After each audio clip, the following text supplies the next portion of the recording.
Assalamualaikum warahmatullahi wabarakatuh. Hai sahabat muda PKS Jawa Timur. Jumpa lagi dengan podcastnya Jawa Timur. Podcastnya PKS Jawa Timur. Kita hari ini akan ngobrol tentang kesehatan, utamanya tentang bagaimana kita mengelola stres, utamanya untuk anak muda begitu ya. Di sini sudah hadir Kak Bayu, konsultan muda RKI Jawa Timur. Baik, langsung saja ya. Assalamualaikum Kak Bayu. Waalaikumsalam warahmatullahi wabarakatuh. Alhamdulillah sehat Kak Erna. Alhamdulillah. Iya. Ini langsung ya tadi dari Sidoarjo ya. Iya betul. Masya Allah, ini jauh-jauh nih ya ke Surabaya. Hari ini kita akan ngobrol tentang anak muda nih yang sekarang nih ya rawan sekali dilanda stres begitu ya Kak Bayu ya. Iya betul. Nah itu untuk anak muda nih ya, utamanya nih stres itu apa sih yang membuat mereka itu dilanda gitu ya, kegalauan gitu ya, sampai akhirnya stres begitu. Mungkin bisa dijelaskan gitu Kak Bayu. Iya. Oke. Ya terima kasih Kak Erna. Jadi memang ya kita temui ya di berita-berita gitu anak-anak muda itu kasus-kasus bunuh diri atau apa itu banyak yang menimpa anak-anak muda kita saat ini. Iya. Nah masalahnya itu yang melatar belakangi bisa kita nganggapnya nih orang awam, sepele banget ya kok bisa sampai kayak gitu gitu ya. Nah itu yang disebut anak-anak ini mengalami stres gitu, tetapi kok sampai bisa melakukan tindakan yang itu kita bilang nekat dan sebagainya. Itu bisa jadi karena mereka tidak tahu bagaimana cara mengelola stres atau ketika mereka menghadapi stres harus seperti apa. Nah, stres itu sendiri sebelum nanti kita ngobrol lebih jauh ya tentang jenis-jenis stres. Stres itu sendiri adalah sesuatu yang setiap kita itu punya sebenarnya. Jadi semacam alarm tubuh yang itu berbunyi gitu ya ketika kita menghadapi sesuatu yang kita persepsi bahaya, dipersepsi kemudian sulit gitu ya, terus kemudian ini membutuhkan tidak nyaman gitu. Nah itu yang disebut dengan stres, jadi respon tubuh. Nah stres ini tubuh ketika menghadapi stres itu bisa memunculkan beberapa reaksi. Bisa jadi ada yang ketika stres itu mahnya kambuh gitu bilangnya sakit betul. Mah gitu. Ada yang diare gitu ya. Iya, ada yang kalau dulu pengalaman saya dulu itu yang mah itu. Jadi waktu skripsi biasa ya. Itu ya gangguan pencernaan dan sebagainya. Terus teman saya justru malah makannya berlebih gitu. Jadi penambahan berat badannya cepet banget gitu kan. Nah itu kondisi-kondisi yang reaksi tubuh yang menandai bahwasanya kita ini sedang menghadapi stres gitu kan. Nah seperti itu Kak Erna. Kalau misalnya nih ya remaja sekarang sekarang kan mungkin di antara netizen ya atau sahabat muda di rumah itu ada yang tiba-tiba malas melakukan sesuatu, apakah itu termasuk gejala stres gitu? Atau malas pengennya rebahan aja ya, atau pengennya nggak pengen ngapa-ngapain lah, pokoknya pengen tidur aja. Iya, kalau zaman sekarang itu antara hobi dan ini beda tipis ya. Ya, kalau stres itu sendiri, jadi kan tadi stres itu kan hal yang wajar ada pada manusia ya, fitrah ya. Nah, stres ini sebelum saya jelaskan jenis-jenis stres itu sendiri ibarat ibarat alarm kebakaran dalam gedung. Jadi kalau gedung itu mendeteksi adanya gejala-gejala kebakaran, misalkan kok ada mulai muncul asap atau apa, dia akan berbunyi gitu kan. Nah sama kayak stres. Nah ketika alarm ini berbunyi, otomatis orang-orang yang ada di sekitar itu akan mengambil tindakan yang tepat. Ini harus bagaimana dan sebagainya. Nah tindakan yang tepat ini yang akan mempengaruhi apakah stres itu nanti menjadi stres yang negatif ataukah menjadi stres yang positif. Oh, stres sendiri itu bisa jadi positif ya? Iya, Itu gitu. kayak gimana tuh Kak Bayu contohnya? Ya, nah jadi stres itu sendiri ada 2 tipe. Yang pertama itu eustress atau stres yang mengakibatkan seseorang yang menghadapi stres itu menjadi lebih produktif Kak Erna, gitu. Mana bisa ya, kalau orang stres kan biasanya kan itu tadi kayak pengen mungkin pengen nggak ngapa-ngapain ya, gitu. Pengen sudah pekerjaan udah tinggal aja gitu, misalnya seperti itu. Iya. Kok bisa ini jadi lebih produktif tuh gimana itu? Iya, jadi ketika seorang menghadapi stres, kemudian dia menerima, mengenali, oh oke, aku lagi stres, aku lagi tidak nyaman gitu. Terus tetapi mereka punya fokus, misalkan nih Target mungkin ya. target. Mereka sudah punya roadmap gitu. Nah, itu akan nanti itu dibahas di selanjutnya mungkin ya, coping stres, mempengaruhi coping stresnya. Ketika mereka sudah menerima, kemudian setelah menerima itu menganalisa kok bisa kayak gini dan sebagainya, akhirnya mereka akan bisa fokus untuk ke problem solvingnya gitu. Fokus pada pengambilan keputusannya. Oh ini masalahnya di sini. Oh aku harus seperti ini. Oke. Nah itu membuat orang jadi produktif. Oh ini caranya nggak bisa, cari cara lain gitu, kayak gitu. Itu yang disebut eustress. Jadi bikin positif. Iya.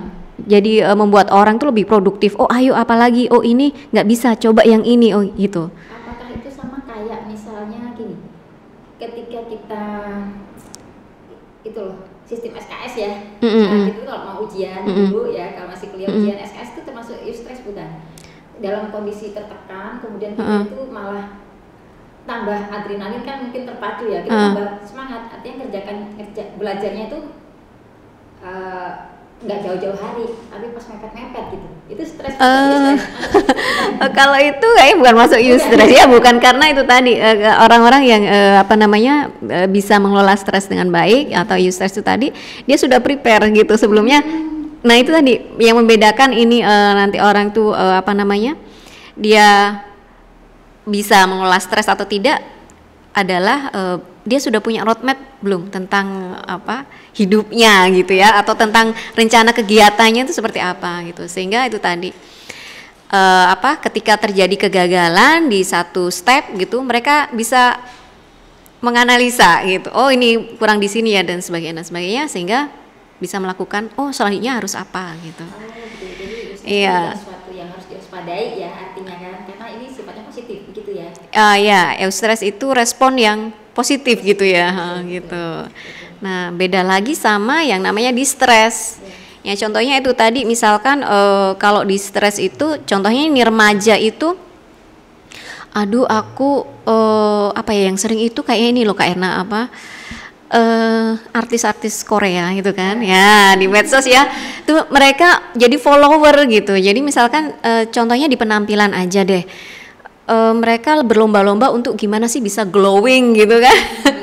Padahal secara kalau kita di daerah tropis ya, kulit kita ya udah kayak gini ya, kecoklatan dan sebagainya. Tapi itu membuat remaja itu insecure gitu. Akhirnya bisa sampai dia pengennya glowing itu tadi, sehingga melakukan cara-cara yang tidak tepat gitu ya. Nah itu bisa distress, sehingga kalau dia nggak glowing gitu, mikirnya atau fokusnya ke aduh aku nanti nggak dibilang cantik, aku nggak disukain, nggak punya temen gitu. Nah itu kan fokusnya akhirnya ke hal yang apa sih gitu ya gitu. Iya betul. Nah itu yang akhirnya menyebabkan ini tadi remaja bisa distres. Nah kalau distres ini tidak ditangani dengan segera, fokusnya pada itu aja, pada masalah saja gitu, akhirnya mengakibatkan seseorang akan terpuruk gitu, sulit untuk keluar dari itu tadi, zona yang tidak nyaman gitu. Oke. Nah terus misalnya nih Kak Bayu ya, gimana sih misalnya nih kayak saya ya, emak-emak yang sudah mau memiliki anak remaja gitu ya, gimana sih caranya kita tuh mengetahui ini anak kita ini udah anakku ini kenapa ya, apa dia ini stres ya gitu. Nah itu apa sih gejalanya gitu? Iya, Itu tadi yang perlu diwaspadai oleh kita ya, orang tua ataupun guru gitu ya, kalau mendapati anak ataupun muridnya itu berperilaku tidak seperti biasanya. Contohnya yang biasanya ceria, terus supel dan sebagainya, bersosialisasi, muda dan sebagainya, tiba-tiba dia murung gitu ya. Nah, kalau di rumah mengunci diri di kamar misalnya seperti itu, terus sulit tidur, terus kemudian ada ketakutan yang tidak pada tempatnya. Jadi kita ini sebagai orang tua itu harus jeli ya sama perubahan pada anak. Betul. Kita gitu ya. Iya, itu terus bisa juga salah satunya adalah ketika anak-anak itu kok ini nggak hanya murung aja, tetapi dia kok kegiatannya lebih banyak, dia lebih banyak melakukan aktivitas-aktivitas sehingga dia nggak kenal kok nggak ono capek ya ini itu juga gitu bisa ya? Harus diwaspadai ada apa, bisa jadi karena dia butuh penyaluran ya, dia sedang stres atau apa, tapi dia nggak tahu cara menghadapinya. Nah itu ini gimana caranya nih mak supaya tahu, misalnya begini ya, wajarnya kalau saya sebagai ibu ya, ketika ada anak saya itu yang aktif gitu ya, ikut kegiatan ini segala macam gitu ya, kami mikirnya kan, wah ini anakku aktif bagus gitu. Apakah itu bisa kan kita nggak tahu itu anak sedang distres atau enggak gitu. Iya, dari komunikasi Kak Erna ya, jadi meskipun dia remaja ya kan, remaja itu kan usia badai sebenarnya. Jadi dia dari peralihan dari masa anak-anak ke mau menuju masa dewasa. Betul. Makanya dari cara berpikirnya pun akan berbeda, sehingga yang dibutuhkan remaja adalah pola komunikasi sebagai seorang sahabat. Gitu. Iya. Nah, contohnya gini, kita sering-sering nanya. Jadi nanyanya bukan tentang pelajaran atau akademik ya, karena remaja akan sudah blocking sendiri, tanya itu lagi. Padahal kegiatan di sekolah udah padat gitu, itu lagi.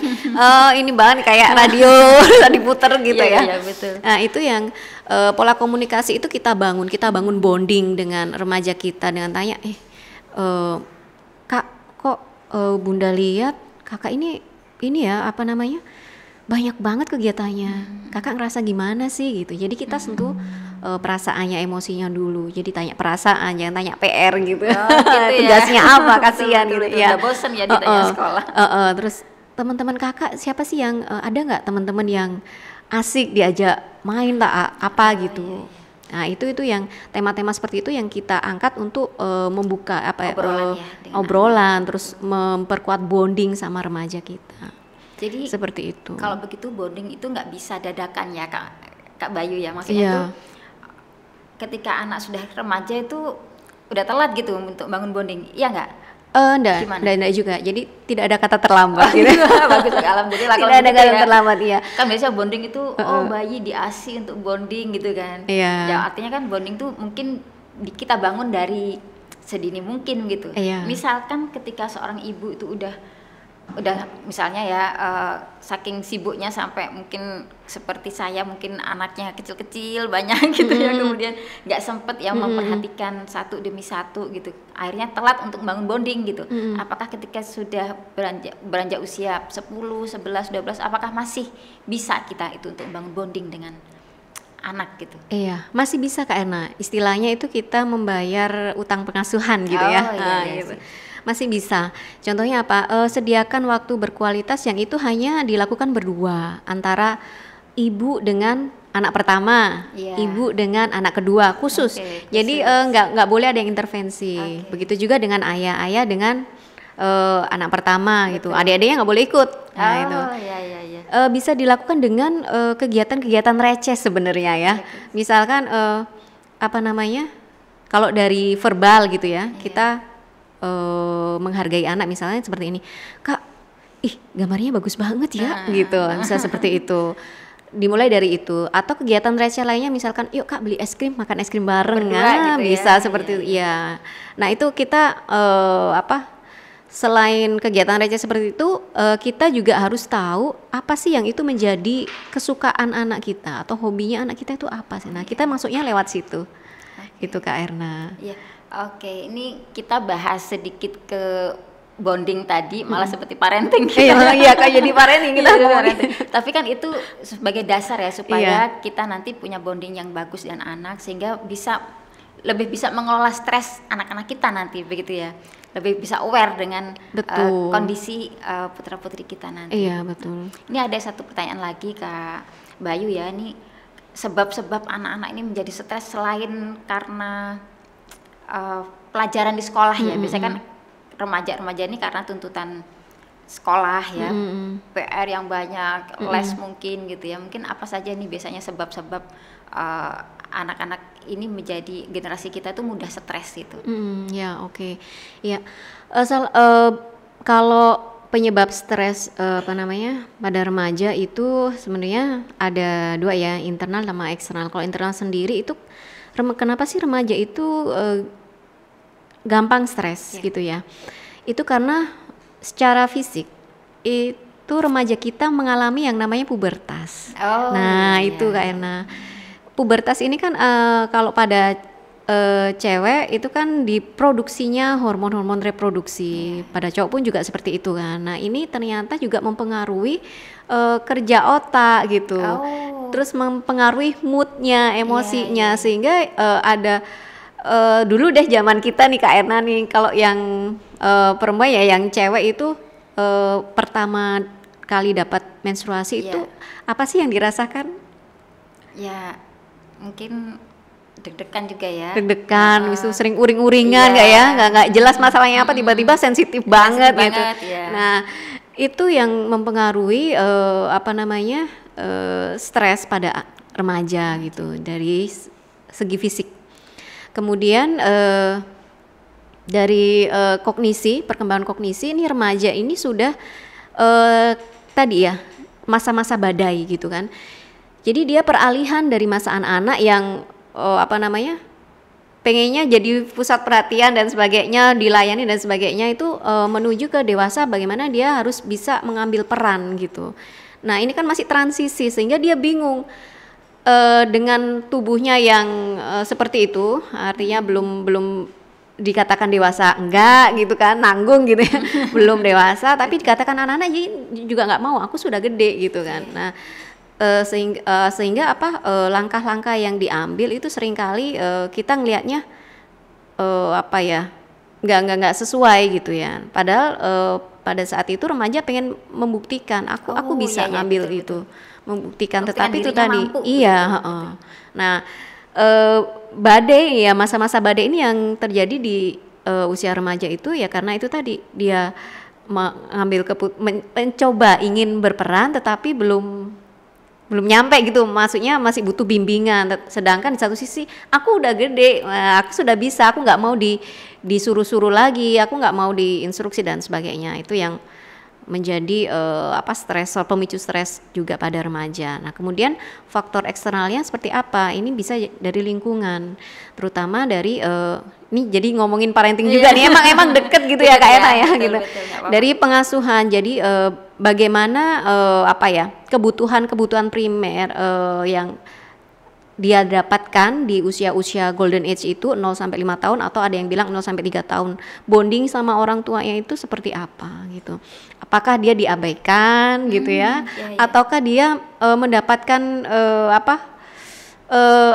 kebutuhan cinta yang penuh dari orang tuanya gitu, ataukah justru dia berlebihan menerima kasih sayang ya, sehingga ujung-ujungnya terlalu dimanjakan, orang tua overprotective, sehingga akhirnya kemampuan dia bernalar, kemampuan dia mengambil keputusan, berpikir analitis itu nggak berkembang karena apa-apa sudah disediakan. Betul.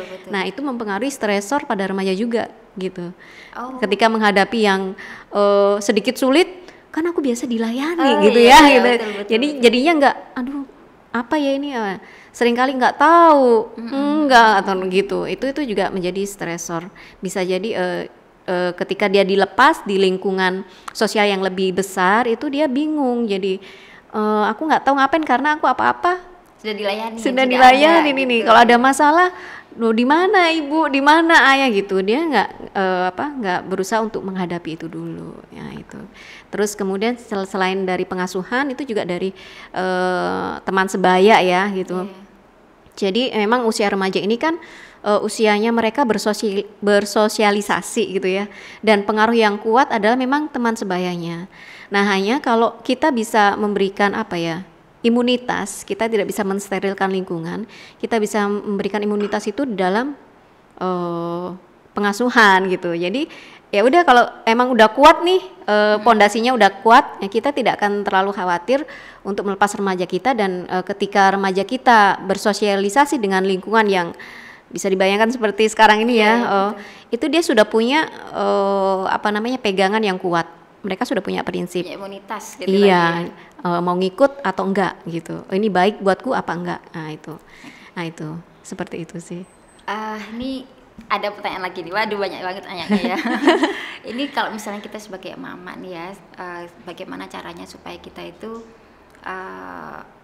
mengelola, atau bukan mengelola ya, kalau kita mau menghadapi atau istilahnya penanganan pertama nih ketika kita melihat anak kita itu kok guling-guling aja sih di kasur, kok nggak mau mandi sih, kok begini sih gitu. Itu apa nih yang harus dilakukan oleh emak-emak nih ya, atau kita nih ya yang udah dewasa ini, ketika melihat remaja, aku harus ngapain sih, anak ini harusnya diapain sih gitu, kok kayaknya dia tuh begini gitu. Ketika kita sudah menyadari bahwa oh dia ini kayaknya lagi dalam tekanan nih, kayaknya lagi masa ujian, saya tuh harus bagaimana gitu, orang tua ini harus bagaimana terhadap anaknya? Iya, pertama sebelum sebelum berkomunikasi ya, kuncinya di komunikasi itu. Jadi sebelum orang tua bisa melakukan komunikasi yang sesuai dengan usia anak-anaknya gitu, cek dulu kita seperti apa gitu, masalah dalam diri kita itu sudah tuntas apa belum. Karena ketika misalkan ada masalah dalam diri kita nih, mama ya kita bilang ada utang pengasuhan yang di kita itu juga belum selesai, itu akan sulit juga kita akan memulai. Misalkan nih contoh, kita ada utang pengasuhan, kita dulu nggak pernah sama orang tua kita itu diajak ngobrol, diskusi, ini enaknya gimana. Otomatis yang keluar ke anak-anak ya nggak akan seperti ya nggak akan gimana kak, ini nggak akan seperti itu.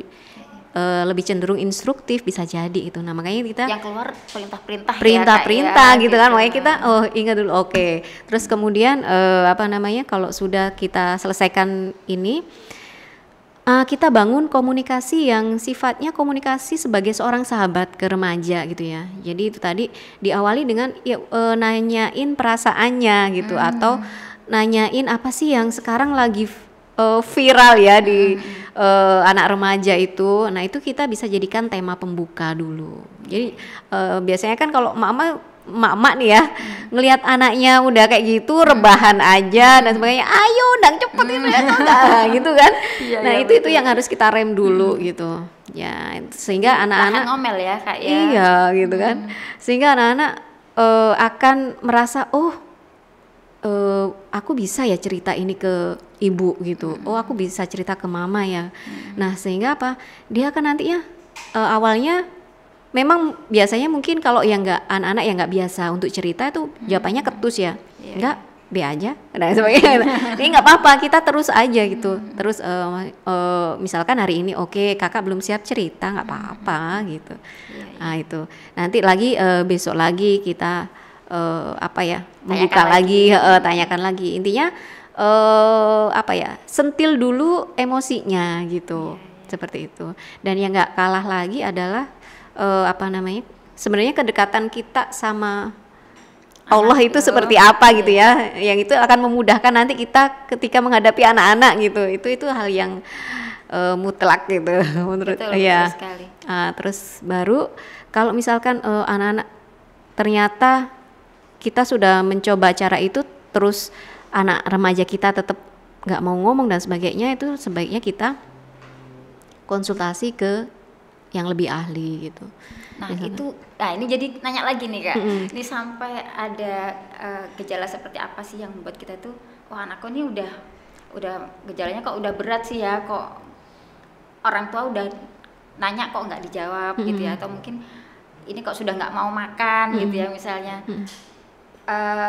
Gejala seperti apa sih yang membuat kita itu harus ini anakku sudah harus dibawa ke psikolog nih, atau anakku harus dibawa ke ini deh gitu. Iya. Ada gejalanya nggak sih gitu yang bisa kita deteksi? Iya, apa namanya, biasanya ini kalau anak sudah mulai mengunci diri gitu ya, mengunci diri di kamar, terus kemudian dia nggak mandi, nggak aware sama Dirinya bina dirinya gitu, terus nggak mau makan gitu. Kemudian kurang lebih 3 hari ya, 3 hari. Kalau 3 hari nggak makan kan kasihan gitu ya. Kalau ini sebenarnya orang tua yang bisa ngecek gitu. Jadi berapa persen perubahannya dari yang perilaku biasanya ke ini ekstrim nih, ekstrim butuh penanganan gitu.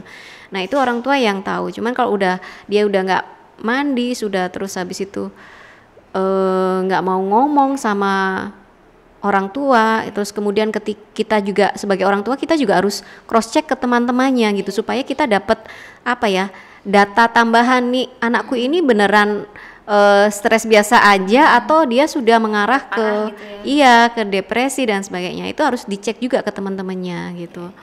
Nah ketika memang ada masalah itu lebih baik segera dikonsultasikan gitu.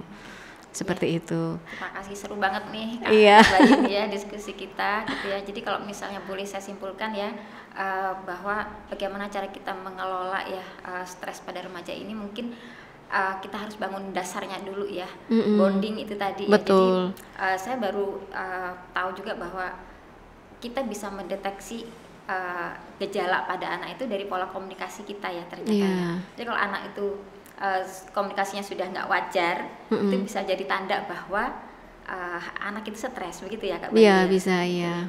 Jadi satu bonding ya, ibu-ibu atau kakak-kakak di rumah ya, yang harus kita bangun ya, supaya anak itu, remaja itu mau berbicara dengan kita gitu ya. Ya, baik, terima kasih Kak Bayu. Mungkin ada closing statement-nya nih buat kita semua, buat mama yang ada di rumah juga, gimana kita menghadapi stres pada remaja. Iya, baik. Jadi kuncinya ketika menghadapi stres pada remaja adalah kita bangun kedekatan. Kedekatan dengan siapa gitu. Yang kuncinya adalah kedekatan kita pada Sang Pencipta, pada Allah Subhanahu wa taala seperti apa, sehingga ketika kedekatan itu kita kuat gitu, Allah akan membukakan jalan-jalan untuk menolong kita gitu ya dalam pengasuhan. Setelah itu cek diri kita gitu ya, apakah kita memang sudah sebagai orang tua ya, kita juga ada utang pengasuhan belum, ada utang pengasuhan atau tidak. Nah kalau ada segera bayar, dicicil juga nggak apa-apa gitu ya, yang penting dibayar gitu kan. Terus kemudian baru nanti keluarannya kita bangun kedekatan anak itu akan insya Allah akan lebih mudah gitu, sehingga anak-anak mendapatkan figur sahabat itu nggak jauh-jauh dari dalam rumahnya saja gitu. Jadi udah nggak mereka bisa bercerita apa aja dengan orang tuanya, itu yang lebih sesuatu anugerah ya, dibanding mereka akan mencari seseorang di luar sana untuk menceritakan semua keluh kesahnya, masalahnya, itu akan lebih berat. Kalau jatuhnya pada orang yang tepat mungkin bisa jadi bagus ya, selamat. Tapi kalau jatuhnya pada katakanlah orang-orang yang tidak baik, benar narkoba dan bisa dimanfaatkan. Nah, itu saja dari saya, Kak Erna. Baik, terima kasih Kak Bayu ya atas diskusinya, atas ngobrol-ngobrolnya. Nah, sahabat muda RKI dimanapun berada ya Jawa Timur, ini diskusi kita dengan Kak Bayu seru sekali ya. Semoga ini bisa menjadi masukan buat kita semua, baik sebagai orang tua ya yang memiliki anak remaja, bagaimana kita mengelola stres mereka, membangun bonding tadi ya, agar terbuka komunikasi kita dengan anak-anak kita, agar mereka juga tidak mudah dilanda stres begitu ya, agar generasi kita menjadi generasi yang kuat mentalnya begitu insya Allah. Jangan lupa supaya kondisi ruhiyah kita ya, itu tadi ya, kondisi kedekatan kita kepada Allah SWT juga semakin dikuatkan, agar Allah bukakan jalan buat kita ya ke dalam hati mereka semua gitu insya Allah. Baik, terima kasih Kak Bayu, terima kasih semuanya. Kita akan jumpa lagi di podcast RKI berikutnya ya, dengan konsultan-konsultan muda kita yang lain insya Allah. Kalau ada sesuatu yang ingin disampaikan, dikeluhkan, kita bisa menanyakan langsung kepada konsultan muda kita. Kita bisa lihat di deskripsi channel YouTube PKS Jatim atau di Instagram. RKI Jatim begitu. Baik, terima kasih. Kita akhiri. Wassalamualaikum warahmatullahi wabarakatuh. Waalaikumsalam warahmatullahi wabarakatuh. Sama-sama Kak Erna. Sudah.